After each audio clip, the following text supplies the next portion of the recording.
Hello students, आज के इस वीडियो में हम लोग एनसीईआरटी गणित कक्षा 9 के प्रश्नावली 4.1 के पहला और दूसरा क्वेश्चन हल करने वाले हैं। तो सबसे पहले पहला क्वेश्चन पढ़ लेते हैं। तो मैं पहला क्वेश्चन पढ़ने जा रहा हूँ, आप लोग ध्यान से इसे सुनिए और समझिए।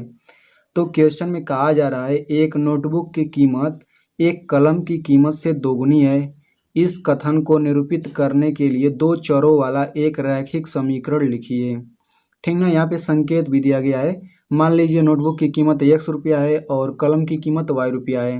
तो चलिए हम लोग इस क्वेश्चन के सॉल्यूशन की तरफ बढ़ते हैं। तो सबसे पहले लिखेंगे, माना नोटबुक की कीमत ₹X है और कलम की कीमत Y है। ठीक ना, तो क्वेश्चन में कहा जा रहा है कि नोटबुक की कीमत कलम की कीमत से दोगुनी है। ठीक ना, तो हम लोग लिखेंगे प्रश्नानुसार। तो यहाँ पे ये है नोटबुक की कीमत और यहाँ पे मैंने इसे लिख लिया कलम की कीमत। तो क्वेश्चन में कहा जा रहा है कि नोटबुक की कीमत कलम की कीमत से दोगुनी है, यानी कि यक्स का मान जो है दोगुना है इसकी अपेक्षा। तो यदि हम लोग इसमें 2 का गुणा कर दें तो ये दोनों बराबर हो जाएंगे। ठीक ना, तो यदि आपको इससे नहीं समझ में आ रहा है तो हम लोग अंकों से समझ लेते हैं। ठीक ना, तो मैं मान लेता हूँ कि नोटबुक की कीमत है ₹8, ठीक, और कलम की कीमत है ₹4। तो आप लोग देख सकते हैं कि नोटबुक की कीमत कलम की कीमत से दोगुनी है और यदि हमें इन दोनों को बराबर करना हो तो हम लोग, चूंकि ये दोगुना है तो 2 का हम लोग इसमें गुणा करेंगे कलम की कीमत में, तब दोनों बराबर आ जाएंगे। देखिए 4 दूना 8 होता है और 8 बराबर 8 हो गया। तो सेम प्रक्रिया हम लोग इसमें हमने वही किया है, x बराबर 2y। तो ये हो जाएगा x बराबर 2y और इसमें x और y दो चर हैं, यानी कि दो चरों में यही समीकरण आ गया। इसे हम लोग दूसरे रूप में भी लिख सकते हैं, या x इधर +2y है तो बाएं पक्ष में आएगा तो -2y हो जाएगा, 2y बराबर 0। ठीक ना, तो इस तरीके से पहला क्वेश्चन हल हो गया।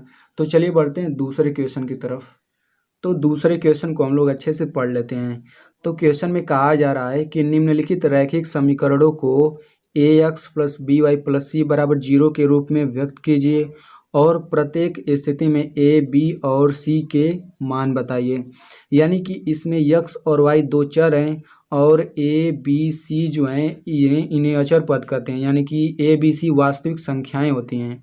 ठीक ना, तो हमें इन सभी क्वेश्चंस को x + by + c बराबर 0 के रूप में व्यक्त करना है और उसके बाद हमें a, b, c का मान बताना है। ठीक ना, तो चलिए पहले क्वेश्चन की तरफ बढ़ते हैं। तो दूसरे का पहला क्वेश्चन है 2x + 3y बराबर 9.35 का बार। ठीक ना, तो हमें दाहिने पक्ष में 0 करना है, तो इसे हम लोग लिखेंगे 2x + 3y, इधर प्लस है तो ये हो जाएगा -9.35 का बार बराबर 0। ठीक ना, तो इसके बाद से हम लोग लिखेंगे इस समीकरण का ax + by + c बराबर 0 से तुलना करने पर। ठीक ना, जब तुलना करेंगे तभी तो a, b, c का मान ज्ञात होगा। तो इसमें देखिए x का गुणांक a है और यहाँ पे x का गुणांक 2 है, तो यानी कि a बराबर 2 हो गया। ठीक, यहाँ पे y का गुणांक b है, यहाँ पे y का गुणांक 3 है, तो b बराबर 3 हो गया। इसी तरीके से c बराबर हो जाएगा -9.35 का बार। तो इस तरीके से a, b, c का मान निकल गया। ठीक ना, तो चलिए बढ़ते हैं दूसरे क्वेश्चन की तरफ। तो दूसरा क्वेश्चन है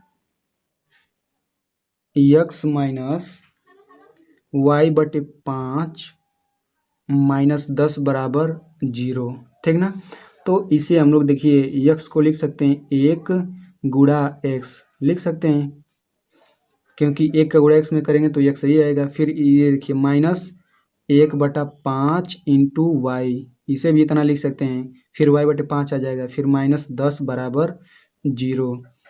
तो इसके बाद से हम लोग लिखेंगे इस समीकरण का ax + by + c बराबर 0 से तुलना करने पर। इतना हमें सभी क्वेश्चन में लिखना पड़ेगा। ठीक ना, तो ये देखिए a बराबर हो जाएगा 1, b बराबर हो जाएगा -1/5, c बराबर हो जाएगा -10। ठीक ना, तो इस तरीके से ये भी सॉल्व हो गया। चलिए बढ़ते हैं नेक्स्ट क्वेश्चन की तरफ। तो तीसरा क्वेश्चन है -2x + 3y बराबर 6। ठीक ना। तो यहाँ से हम लोग 6 को पक्षांतर करेंगे तो ये हो जाएगा -2x + 3y - 6 = 0। तो इसके बाद से हम लोग लिखेंगे इस समीकरण का ax + by + c = 0 से तुलना करने पर। तो जब हम लोग तुलना करेंगे तो देखिए a = -2 हो जाएगा, b = 3 हो जाएगा और c = -6 हो जाएगा। तो ये हो गया इसका आंसर। चलिए बढ़ते हैं अगले क्वेश्चन की तरफ। तो चौथा क्वेश्चन है x = 3y। तो यहाँ पे इसको हम लोग पक्षांतर करेंगे तो ये हो जाएगा x - 3y = 0। तो यहाँ पे अचर पद नहीं दिया गया है तो हम लोग अचर पद 0 जोड़ लेंगे। तो x - 3y + 0 = 0।